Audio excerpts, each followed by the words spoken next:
So it's now my great pleasure to introduce Giancarlo Corsetti, who will be giving this year's Schumpeter lecture. Giancarlo is a professor of macroeconomics at the University of Cambridge. He's a director of the International Macroeconomics Program at the CEPR. He's a co-editor of the Journal of International Economics. Not anymore. And he's a scientific consultant to the Bank of England and the European Central Bank. His work is widely published, with contributions ranging from theoretical and empirical work on fiscal and monetary policy to analysis of currency and financial crisis and their international contagion. So today, I'm really looking forward to hearing Giancarlo tell us something about printing presses and myths or something like that. Mysteries. Anyway, let's welcome Giancarlo. Thanks. Thank you.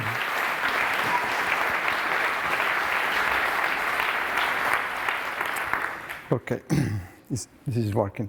So also for me, needless to say, I'm honored to be here. I feel intimidated by the task, and I feel privileged. You know, it's not every day that happens to me that I have the opportunity to waste so many people's time in one go. So I'll make the best out of it. So where is here it is. So as usual, this is come from Krugman, the title. Let me be quick. Everybody knows this graph. This is not what the presentation is about, but it's a motivation for the presentation. It's the OMTs. You see in the graph the two major experiments in European monetary cooperation in the 80s on this side, today the euro on this side. This side was the European monetary system, the change rate mechanism. Here is the euro. And you see that something happened in 2012 with the introduction of the outright monetary transactions program by the ECB that is comparable to something like the Munich summit in '95 when the Munich summit in '95 when the European policymaker found new cohesion, political cohesion around the euro. So what happened there was, a reduction in the volatility of interest differential across Europe with different currency. Here, the OMT, together with the whatever it takes speech, has to have the same thing. I'm not going to tell you what the MT does, what the MTs do, because I don't have the time. But I want to take to start with the MT by defining what the problem I see in the MTs are, and I do that with two quotations from Mario Draghi. The first one is one in which, in September 2012, Draghi says that the objective of monetary backstop is to rule out self-fulfilling debt crisis. You can read it there. So you have self-fulfilling expectations that feed upon themselves and generate very adverse scenarios. So there is a case for intervening in a sense of to break this expectation. The second quotation 2 years later is Mario Draghi in Jackson Hole that says, look, this is what central banks do. US Fed does it, Japan does it, the ECB now do it. It's a normal function of the central bank to offer a monetary backstop to government debt. This is consistent with Mario Draghi's idea that there is an incomplete monetary union, so we need to fill the gap. We need to complete the institutional development. That was a substantial step for the ECB. And he was also in a position to brag about a little bit, saying that the OMTs are the most successful monetary policy measure undertaken in recent time. Now, the OMTs put an end to many criticisms of the euro of the type goodbye monetary independence, goodbye national currency, hello sovereign debt. This was Paul Krugman saying that once you give up monetary independence, you expose yourself to self-fulfilling debt crisis. The euro is a foreign currency to member states. I actually feel bad because I may have unintentionally suggested this slogan to people at the, the Florence State of the Union. People really like the slogan, started hammering on it. The euro is a foreign currency. So I felt I needed to correct that. And a bit, I succeeded. Krugman took it back. some time later saying that maybe he was not. Then, of course, between this sentence and the other one, there is also the MTs that corrected the impression. So they put an end to those intense debate, but also, sort of created another intense debate, the MTs as a stealth bailout, a stealth transfer union, a threat to monetary stability in Europe. All these create, is very much charged with emotions. So I can see in the room down there, something like that, people muttering, now I'm going to tell him what MTs really are about.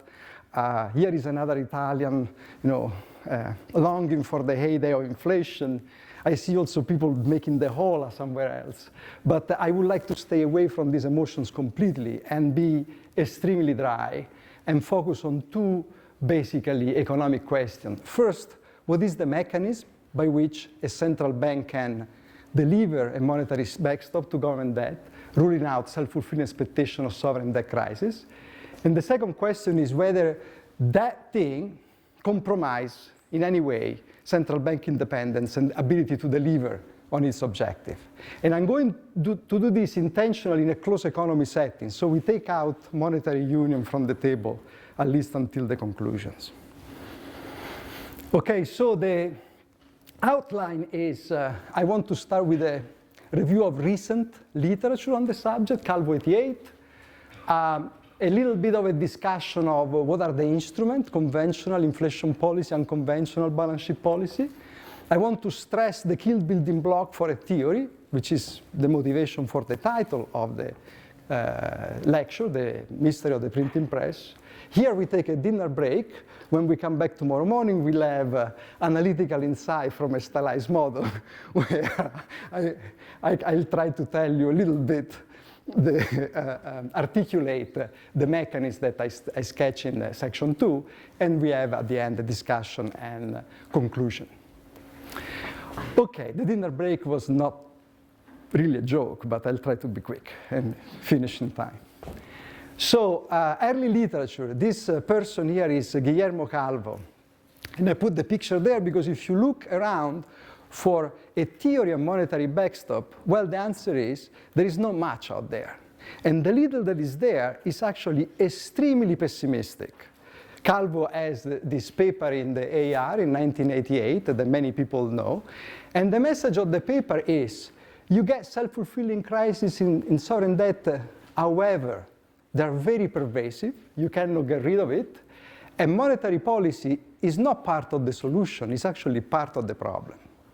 So the message, if you look at MT and you look at the literature, one of the most influential pieces would tell you that we are completely in the wrong track, right? And so why is that? What happened? What happened? Why is that Calvo was so much pessimistic? Well, let's try to think about the perspective he was coming from. He had in front of his eyes Brazil in the 80s, and he wanted to bring home 2 points. First, the problem was basically fiscal. And second, because of lack of credibility of the government, the problem was that inflation was fed by self-fulfilling expectation of debt monetization. So it was not really a theory of monetary backstop what he had in mind, but he had in mind a problem of inflation stabilization in Latin America in the 80s. So, and this is another piece of nice story. Talking to him, he told me that in the 80s, it was basically impossible to publish in the American Economic Review. It must be him. It was impossible to publish in the American Economic Review a monetary model. So he needed to write a real model. So what he did is basically wrote a monetary story in a real model. And if you think about it, when you do inflation debasement, you do partial repudiation. More inflation, more repudiation. So he had a model in which the government chooses partial repudiation. And when you do inflation, the cost of inflation are like increasing inflation. He did a model with variable, not fixed cost of default. The important thing is that both for inflation and default, the costs are bounded. They grow, at one point they stop growing. Now, this is important because it explains why self-fulfilling crises are so pervasive in Calvo, because basically what he has a sort of nasty, not well-behaved equilibrium, equilibria that are not stable in a Varrasian sense. In Calvo model, if you increase a little bit B, the amount of debt you need to finance, the interest rate actually goes down. Which means that if I use the Calvo model to do a theory of monetary backstop, I should conclude that the central bank should run to the market and start to sell debt instead of buying debt if there is any instability there. So that is not a good theoretical foundation for a theory of monetary backstop. However, I like the second part of the paper, which is monetary policy as part of the problem, or not part of the solution, because it reminds us that in a way, the way we think of inflation cost is really crucial. Now, if you take the Calvo model and you specify cost of inflation the way we do these days, convex cost, like New Keynesians, the whole paper dies. Multiplicity disappears. This point goes away. But at a deeper level, we understand from him that there is a key precondition for a successful monetary backstop, meaning that once you intervene, you better know, you better have conditions such that there are no multiplicity inflation. Otherwise, you have a different kind of self-fulfilling crisis, not through default, outright default, but through implicit default, self-default through inflation. So let me, after this long introduction about what we have in the literature that apparently seemingly against monetary backstop, let me try to use a small model to basically set the stage and clarify what I'm going to tell you. So I'm going to use best practice, Cole Keogh, Lorenzoni Verni, many other people, I'm sure also in this room. By the way, I have posted a long version of the lecture in my homepage. You can download it. It's about 300 pages and read it at your leisure. And you'd see also a complete discussion of the literature. So let's think of the smallest model we can think of to understand what is at stake with my discussion. So this is a model of two periods. Today, the government has some financing need. They need to sell B to the market, and the market determines the interest rate, RB. Tomorrow, the government either does not default at all if things are very good. The output is abundant, primary surplus are large, there is no default. Or default if output is bad, weak fundamentals, and debt costs are unbearable, are very large relative to the cost of default. And I index the cost of default with the threshold theta. Many complex models can be represented by something like this, okay? So today, B, interest rate determination. Tomorrow, the discretionary government inherits some cost of debt and decides whether to service the debt or not. If things are bad and the cost of debt is high, default is an attractive option. Now, the logic of multiplicity is very simple. Here you, this is terrible.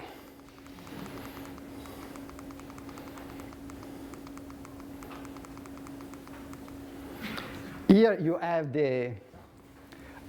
how much you need to borrow. Here you get the cost of debt in real terms. So I use expected inflation to deflate the cost. Here is how much the government needs. Here is the threshold above which the interest costs become too large under weak fundamentals to sustain. So you could have an equilibrium where people do not expect default. They charge the risk-free rate. And there is, in a self-fulfilling way, an equilibrium with no default, regardless of the state of the fundamental. If people switch, they coordinate on a different equilibrium, they can anticipate default. Then they charge an interest rate including a compensation for default. This increases the ex-ante real interest rate, increases the cost of debt, and if things are bad, there is default in a self-fulfilling way, okay?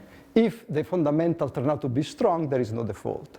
This is basically the essence of the slow-moving debt crisis in the paper by Lorenzoni and Werning, which is a beautiful paper to read, in which what they claim is that you can see a situation in which people anticipate default, the interest rate grows, debt grows. However, the fundamentals turn out to be good for some time. So you see no default and a debt growing until there is a situation of fiscal stress in which you have default. How can we fix that with monetary policy? Okay?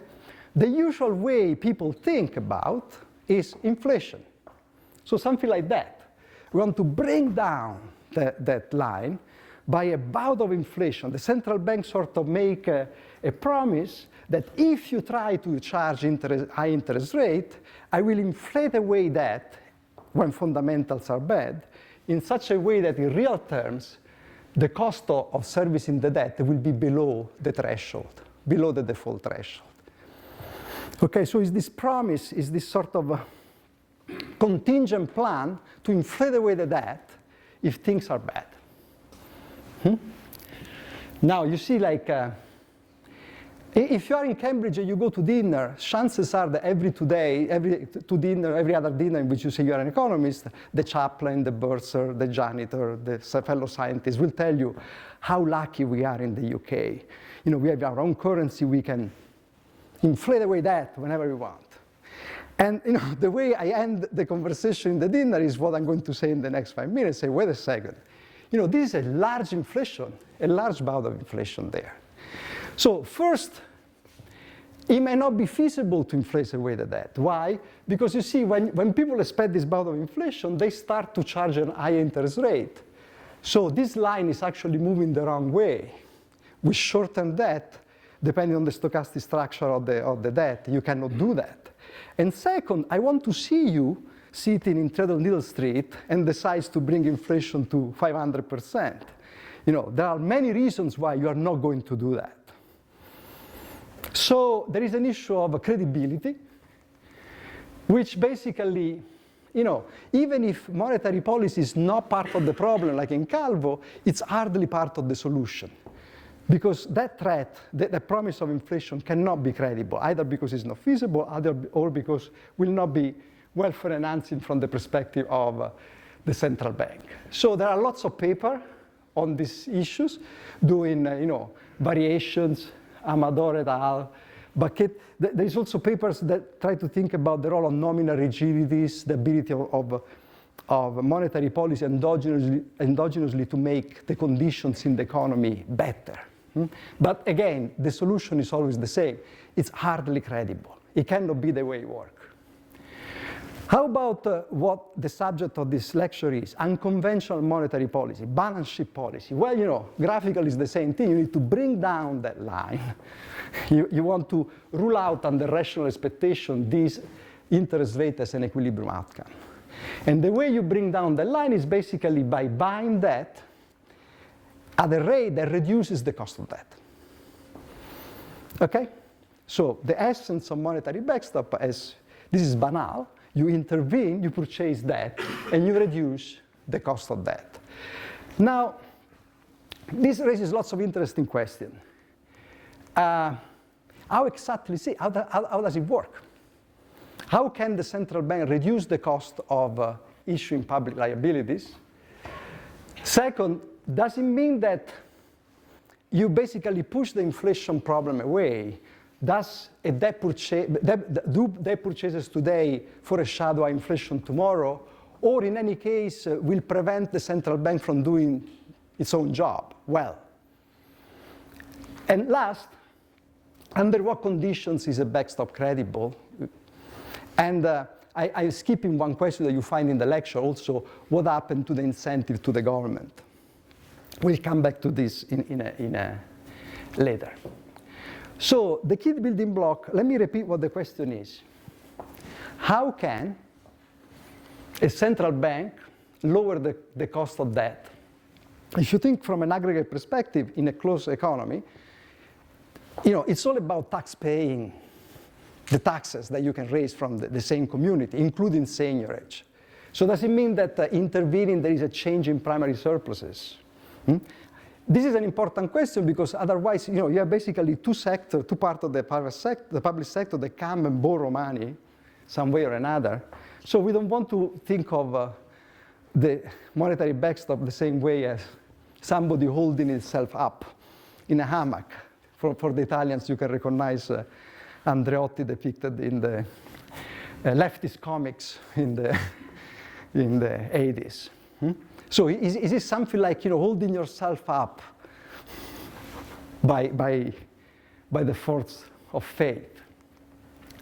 So actually, the answer is pretty apparent and in front of our eyes in today's circumstances. Because in today's circumstances, we have no problem in accepting that the central bank can issue lots of money and buy government debt without feeding any inflation, without changing current prices. So in a liquidity trap, you can do this at will, but it will not be neutral. It will not be irrelevant, because what the debt purchases do is reduce the amount of debt which is default risky in the market and substitute it with something that is a short-term asset, fiat money, on which agents expect absolutely no default. So it's really a swap. When the central bank purchases debt, they swap default risky debt with default free liabilities, lowering the overall cost of borrowing. Now, I found a very nice quote of Giancarlo Corsetti, which I cannot do in French because he wrote it in English.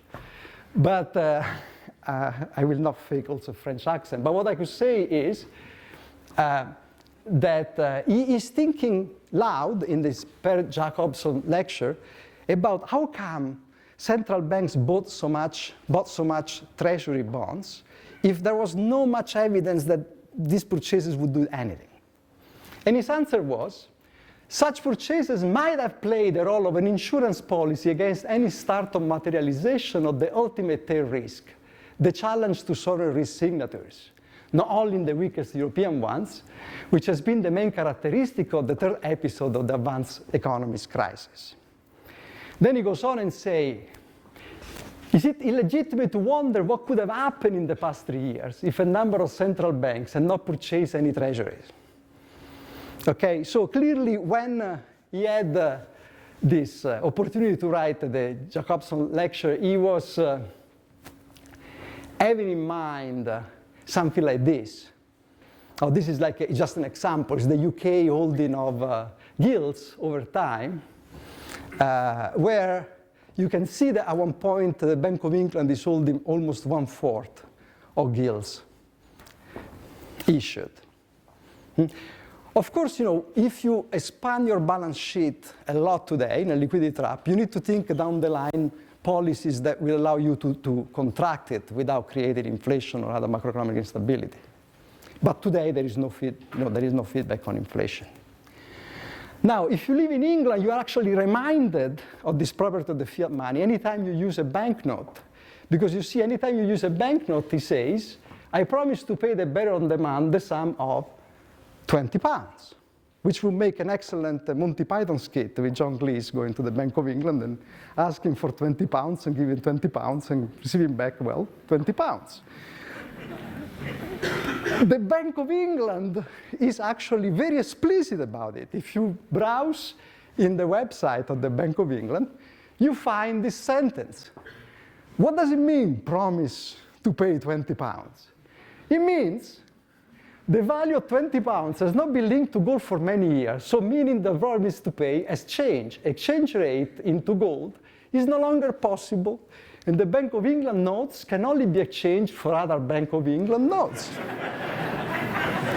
for the same face value. Public trust in the pound now maintained by the operation of monetary policy, the objective of which is price stability.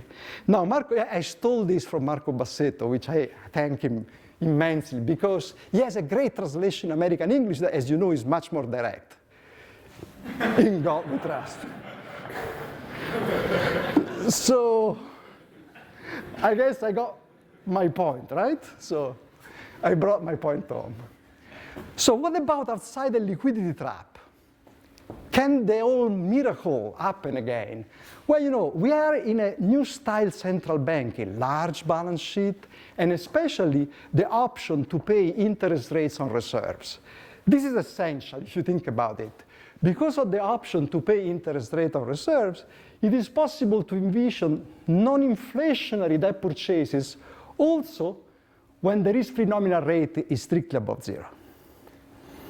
So outside the liquidity trap. How does it work? Well, you know, the central bank buys debt, issue reserves on monetary liabilities at the equilibrium interest rate, compensating for expected inflation. As long as it is understood that these liabilities will always be convertible into cash at face value, the promise before, those liabilities will earn a lower interest rate than debt, okay? Same as in a liquidity trap, if you expand the balance sheet of the central bank today, you need to think about how you will be contracting it in the future without creating too much damage. So the basic, you know, if you think about fiscal theory of the price level, the fiscal theory of the level has commitment by both central bank and the government to make good, to honor nominal liabilities, always. Here, I don't have commitment. In my world, there is discretionary policy making, but I draw a difference. The government debt is defaultable, so it's exposed to both default risk and inflation risk.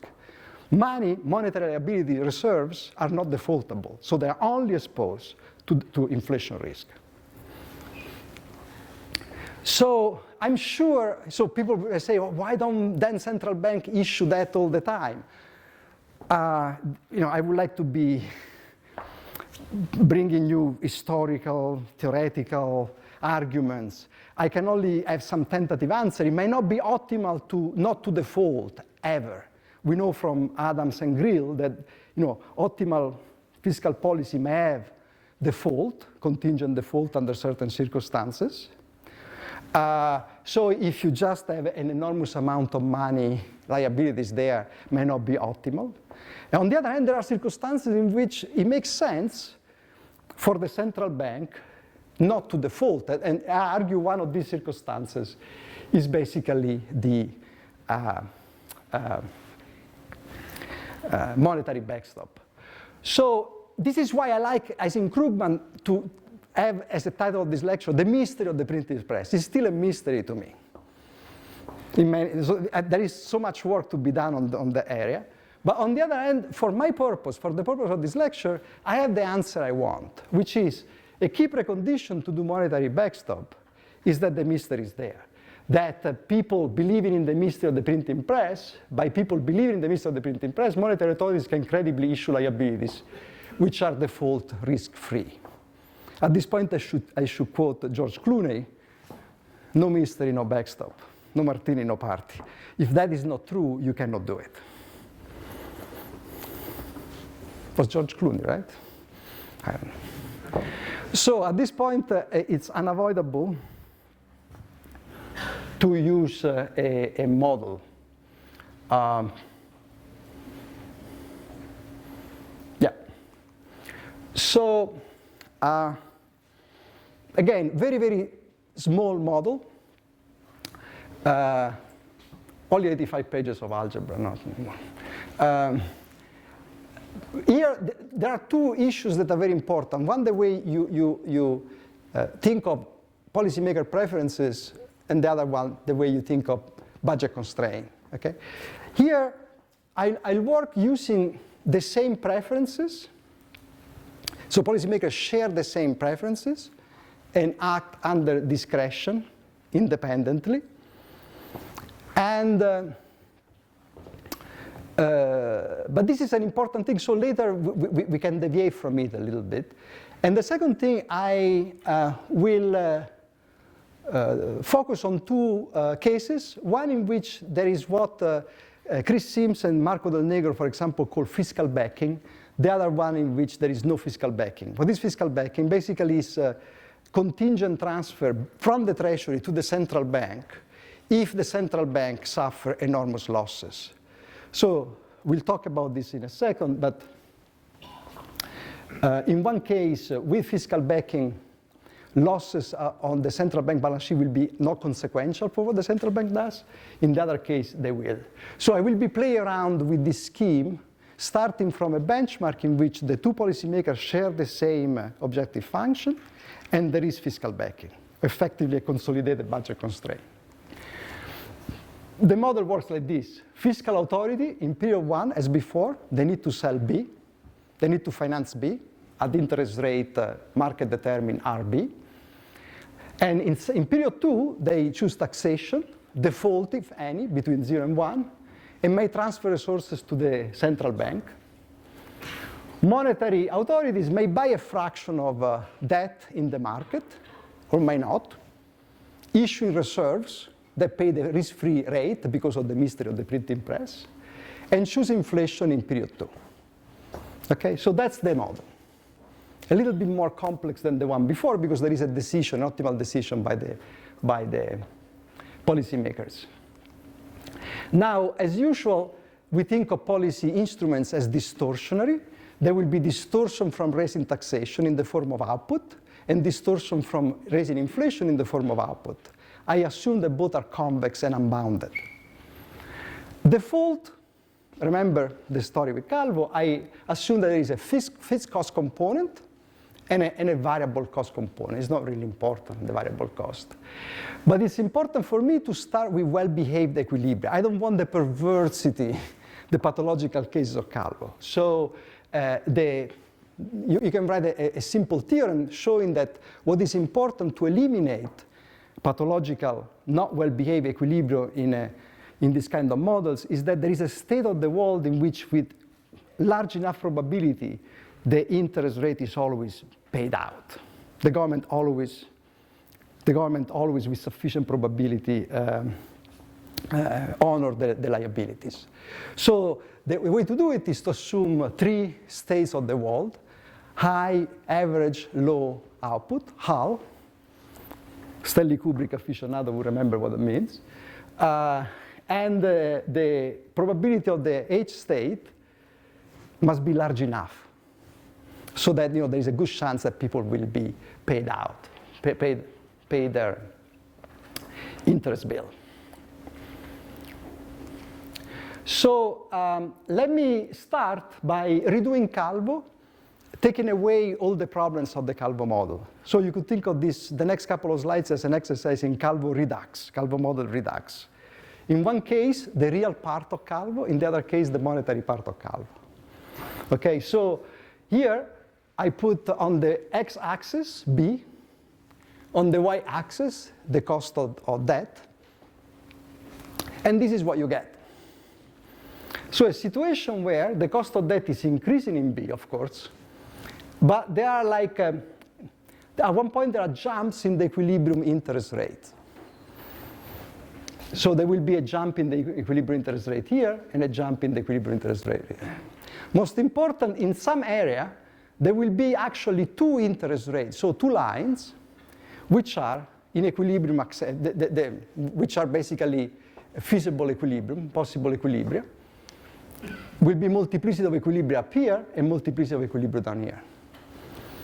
So this is basically a representation of economies that go from economies with very low debt, like Italy, where the debt is so low that default is off the table, and people charge the risk-free interest rate. So nicely, the interest bill goes with that, grows at the risk-free interest rate. Then at one point, the interest rate will become so large that under certain circumstances, the gains from slashing taxation and default becomes attractive relative to alternative.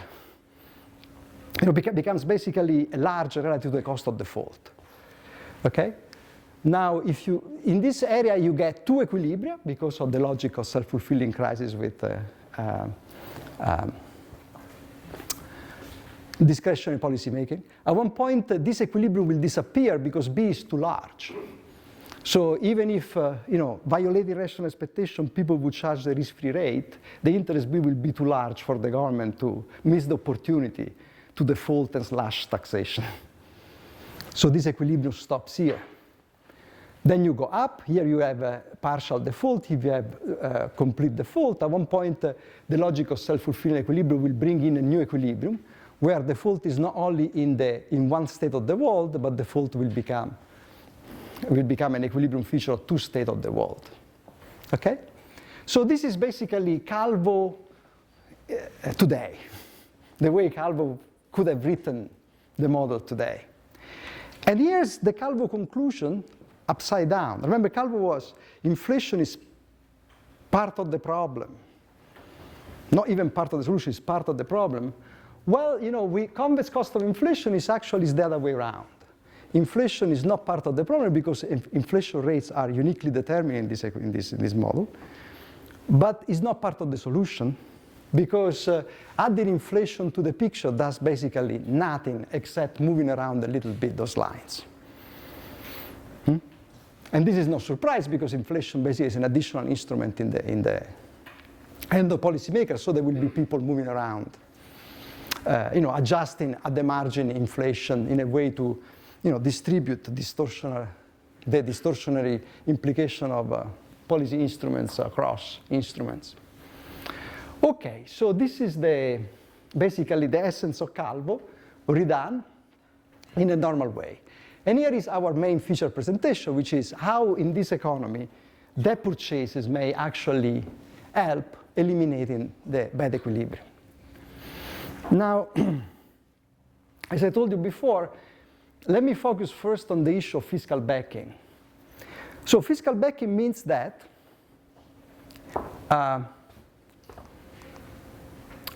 you don't have to worry about the possibility that buying debt today will create losses in the balance sheet at some point under certain circumstances, which means that you don't care about losses when you decide whether to intervene or not, and you don't care about losses when you decide what kind of monetary policy you want to do. You're always on your optimal policy plan. You're always satisfying the first order condition of the policy problem. Without, a central bank may have a problem on both sides, right? It may be, they may think that if they intervene and purchase debt, absent fiscal backing, they will suffer in certain contingencies large losses, which means that they will be forced to adjust inflation, and when inflation is adjusted residually, it cannot be set efficiently at the same time. By the way, central banks do not go bankrupt. The reluctance to intervene is not because they go bankrupt. It's just because they need to pursue their own objectives and they want to be able to do so. So the question is always how much the consequences of their action will allow them to pursue what they want to, or what they are, by their statute, what they are supposed to do. So let me show you what happened in the model in this situation. So again, I turn the graph around. Now B is on the y-axis, and I put the level of intervention, how much debt is purchased in the first period, on the x-axis.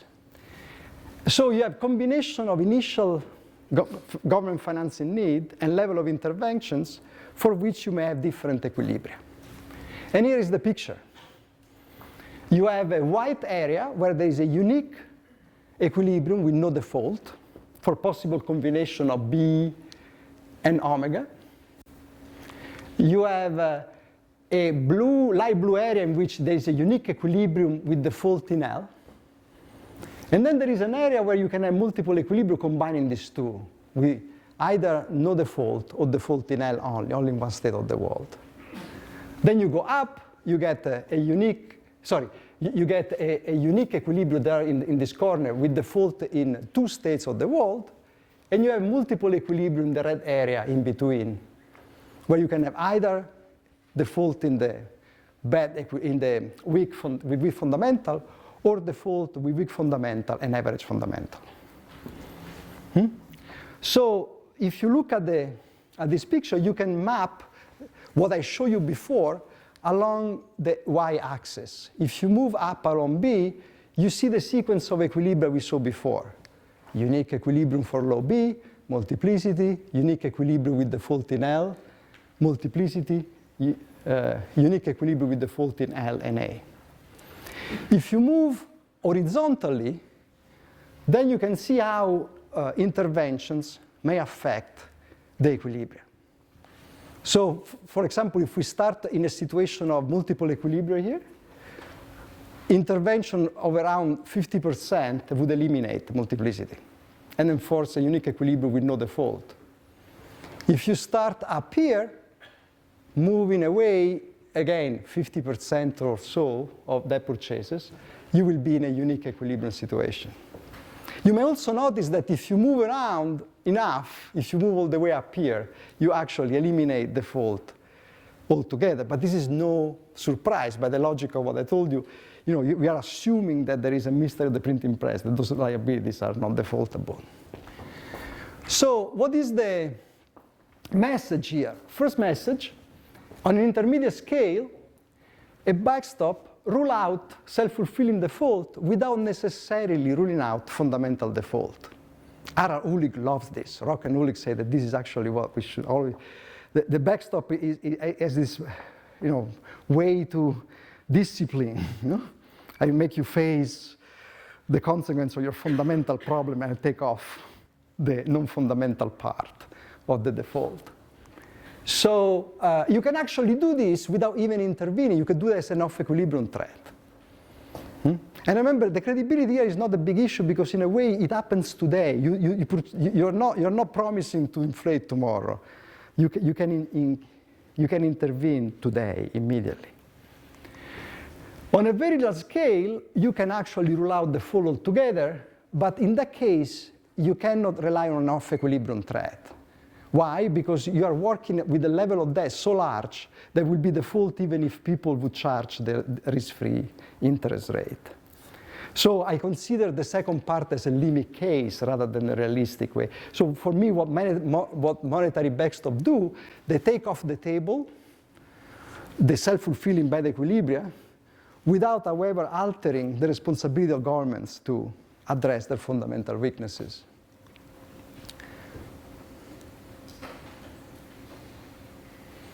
So now, before I go to the absence of fiscal backing, so one question is, what are the inflationary consequences of this backstop? And here I'm trying to make the worst case for it, which is I assume lousy cost of inflation, and I look at a situation in which the backstop is not an off-equilibrium threat, but the central bank actually purchases inflation, purchases the debt. So as you see, what you see here are all optimal, efficient inflation rate chosen by the central bank under discretion. So you do see some large inflation rate here. But this is just because the central bank is welfare maximizing, is discretionary, and it participates into the adjustment, fiscal and monetary adjustments to a situation with high interest rates. If I increase the cost of inflation, this line would actually be much flatter. But what is more important for my point is the fact that the real message is what happened here, which is thanks to an off-equilibrium credible threat of intervening, the economy may switch from a situation with full default in L, partial default in A, to a situation of full default in L only. Sorry, I learned how to present from Lieutenant Columbo, so I always say, I forgot. I forgot to tell you that those are like three different equilibria, one with full default in L, partial in A, full default in L only, full default in L and A. And this equilibrium, you see, like this happens when interventions are not large enough. This equilibrium is enforced with large intervention, and the full and in this case, sorry, this would be actually, I made a mistake. Yes, no default in LNA. No default in LNA, you need very, very large interventions. So what I show you is basically a graph suggesting that what you see is optimal, efficient, state contingent adjustment inflation. I cook a graph to produce lots of inflation, and yet this peak of inflation you saw, they are not even remotely close to what you need to debase the debt according to the other strategy, which is the use of contingent inflation. And in any case, like the variation in inflation are very much marginal. Okay, so this is actually the most important question today, which is, can monetary backstop be credible if there is no fiscal backing?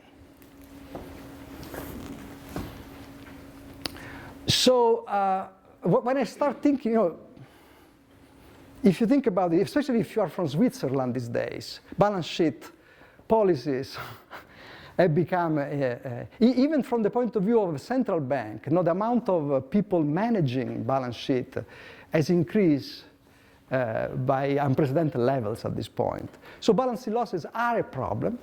And one of my initial thinking is to say, okay, if they are a problem, if I intervene as a central bank and I suffer contingent losses, that could be a reason actually not to intervene. I'm always trying to understand whether the social welfare loss from the implied inflation adjustment, if I suffer these losses, would exceed the gains from eliminating bad equilibrium with default. After all, the default case may be more attractive than having very large inflation.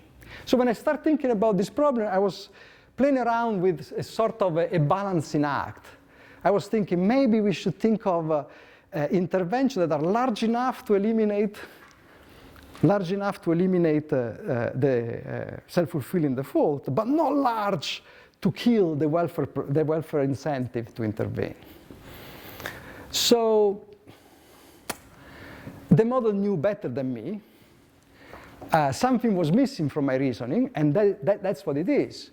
With enough symmetry in the preferences of fiscal and monetary authorities, inflationary costs of default are actually able to inhibit default itself.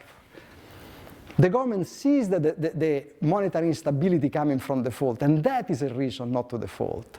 So when I run the model without fiscal backing, credible fiscal backing, this is what I get. Basically, a large area in which there is no default. Of course, everything in economics ex post is pretty banal. If I purchase debt, by purchasing debt is a sort of a commitment device to generate inflation that is so bad that the government say, rather than generate inflation, I will increase taxes and make up on my interest bill. It's a sort of Dr. Strangelove situation in which a little bit of, with enough convexity in the cost of inflation, a little bit of purchases of debt actually ignite this mechanism that inhibit default itself. So this is the surprising result, not surprising ex post, but to me was, the fact that paradoxically, the lack of fiscal backing, rather than making the central bank less willing to intervene, if there is enough symmetry in preferences, it may be a case for a stronger case for intervention. And the intuition is, I repeat it, is very clear. The cost caused by monetary instability becomes part of the welfare losses in case of debt repudiation, reducing the attractiveness of default. Now, what is the trick here? If preferences are not symmetric, that result does not go through necessarily. Actually, with enough asymmetry in preferences, you may have a situation in which, my initial conjecture is true. The fact that you intervene and you create a lot of inflation, the government does not care. So I'm running out. Oh, sorry, we have time, right? I don't see. Oh, 15 minutes, so we have some time. So I actually like to think about,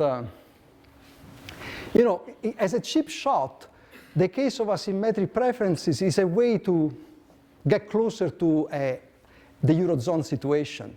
You have many countries, one central bank. Suppose, for the sake of argument, that the central bank suffers losses from a default from one country so large that they will have some effect on inflation. Why? Because remember, the Minister of the Printing Press, they need to make good on their own nominal liabilities, and at one point they need to use the printing press. In that case, the inflationary concept will be very small and diffuse. So small and diffuse that the government will not care about them when decided whether to default or not. So in that case, fiscal backing becomes much, much more important. And this is actually the way I'm tempted to read the conditionality of the MTs in Europe as a way to get a little bit of fiscal backing back after all the rules are against it. Pari passu, no transfer. So in a way, conditionality in the MTs means that before you can access to the MT programs, a country must have a program with the European Stability Mechanism.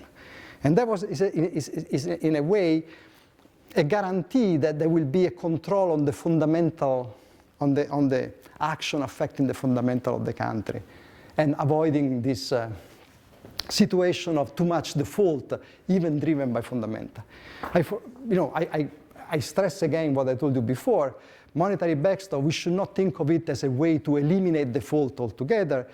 It just eliminates self-fulfilling default. There could still be fiscal stress that create a credit event. So, complications. Just let me give you a quick review of 3 complications, and then maybe if there is time for questions, we can have some questions.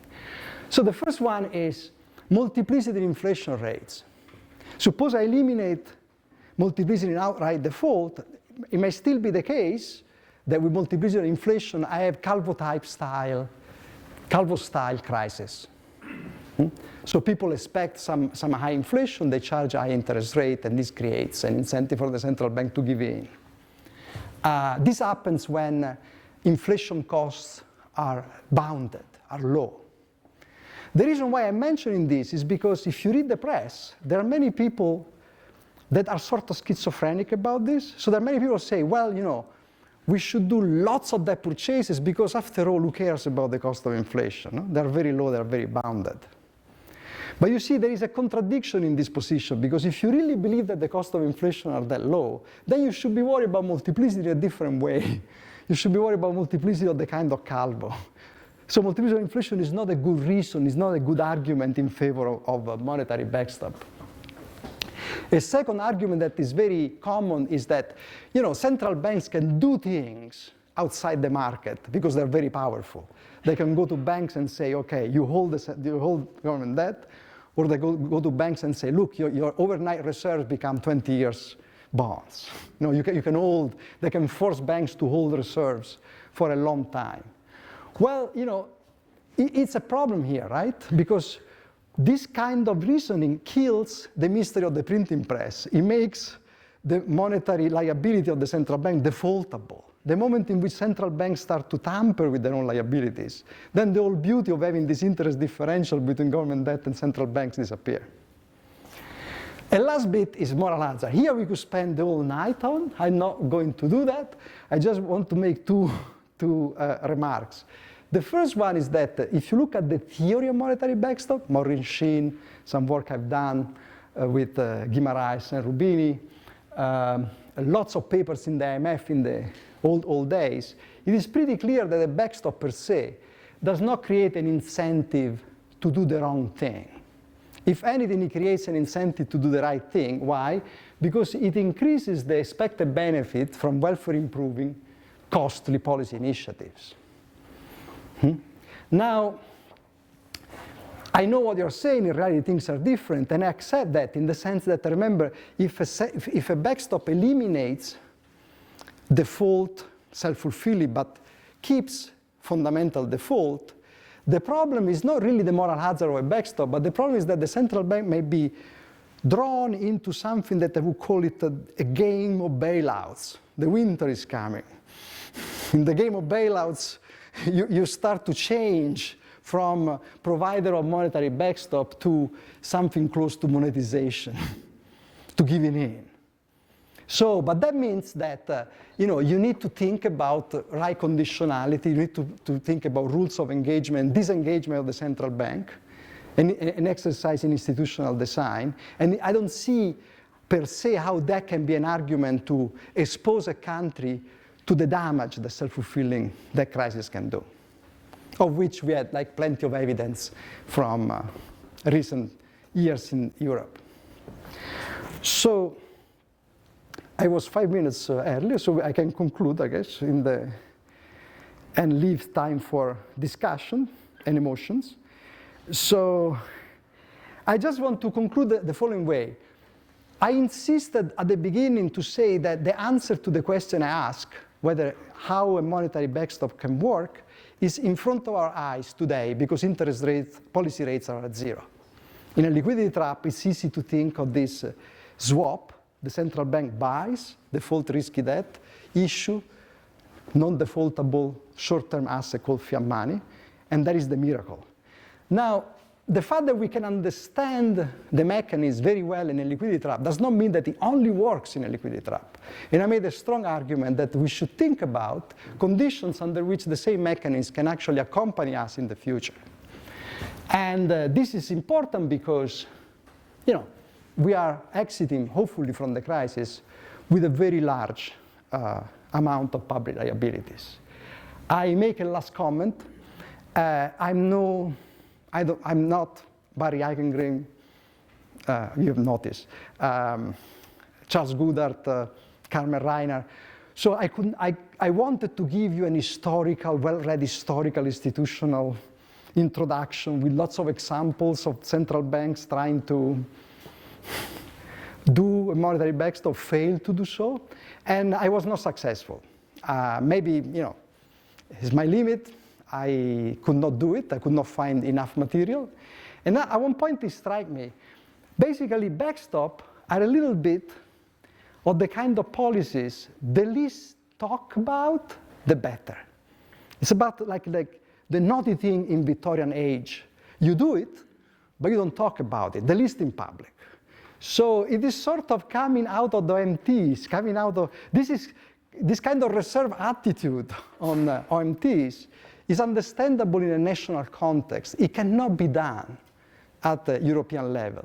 So it's, in a way, it's thanks to the monetary experiment in Europe that we are now aware of this very important function of the central bank, on which, so far, to my knowledge, economic research has been pretty poor. I should stop here. Okay.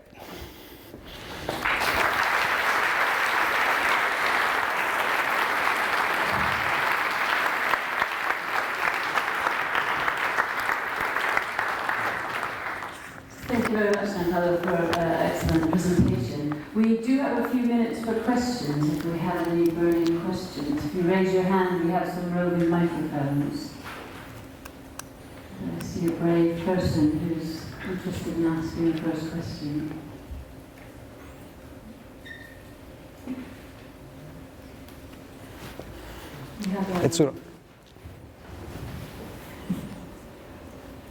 Yeah, thanks for a very interesting presentation. It's certainly relevant to my country, where I come from, Japan, where we have a huge amount of public debt, but it's disappearing from the private sector very quickly under the current monetary policy. So my question is, I wasn't sure how you model this fiscal banking, because if the fiscal authority has to pay for the central bank losses, they would have to raise taxes, and I presume that there's a cost involved in this taxation. Maybe if this cost of taxation is large enough, it's going to be just like the case with that banking. So if you could explain a little bit about how the model works.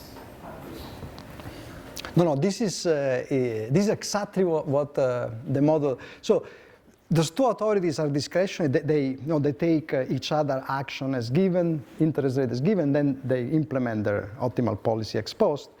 And with fiscal backing, there is clearly a much larger participation of both the monetary and fiscal authorities to make up for. So, like, actually, I didn't have the time to do this, but the reason why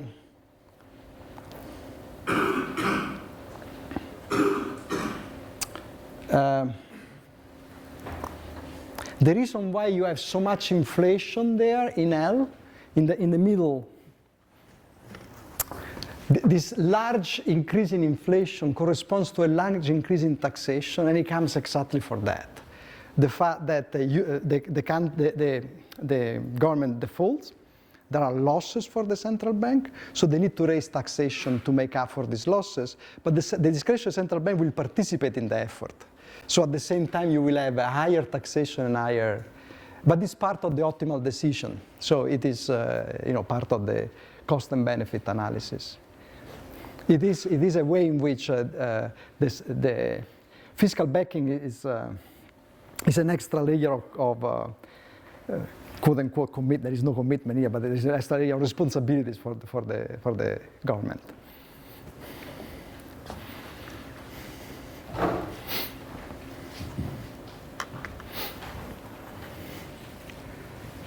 Yes, I was wondering if you could speculate a little bit more on how the model would work in a monetary union.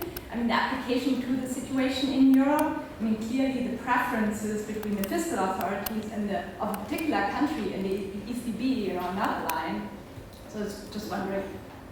And I need to write them out because anytime I speculate, I'm wrong on this thing. But it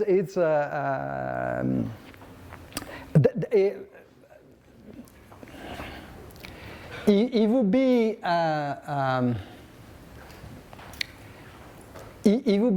so we see asymmetric preferences. You really want fiscal backing, becomes much easier. Remember also what I said about to Etsuro's answer. This thing is off equilibrium. You don't see it, right? So the MTs are there. They have not been quote unquote activated. A contingent fiscal backing would actually make the life of the ECB much, much easier in this particular respect. Without fiscal backing, one possibility, one answer is actually another dimension that I didn't talk, but you can have a look at this thing. One advantage of a monetary union is that countries are small relative to the whole and the central bank balance sheet. So this is actually the residual bonds of 1 to 3 years residual maturity that are the target of MTs. So remember the beautiful phrasing of the MTs, unlimited intervention over residual bonds with residual maturity 1 to 3 years. I'm not sure this. I'm not sure I did the calculation right. It was in a rush. I updated early calculation, but those are like very, very small. If you look at its percentage of the Eurozone GDP, the target of MTs is small, and actually is comfortably within the most cautious estimate of the present discounted value of seigniorage of the ECB. So it is, those numbers are, the ECB can afford to intervene in principle without much problem. By the way, a lot of people think about the present discounted value of seigniorage as something that belongs to a central bank. Actually, it does not. There are rules that they need to pay out in the treasury.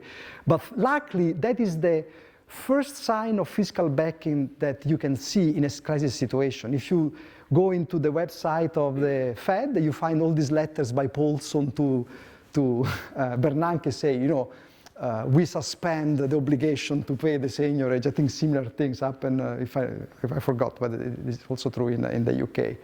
So the present discounted value of seigniorage, there must be a political act for the central bank to be able to use it as a backing against its own losses, for example. I don't know whether the answer. So this would be another dimension to consider. Excellent. That brings us very nicely to 7 o'clock exactly, which is party time. I'm Italian. So, amazing. And you just fancy a glass of wine, I think. So there is a party now. Due to the inhospitable weather, it has been moved inside. So it will be held in the catacombs, scary, which are where lunch was served in the basement of the main building. So before we leave, let's thank again Giancarlo for a really excellent. Thank you for that.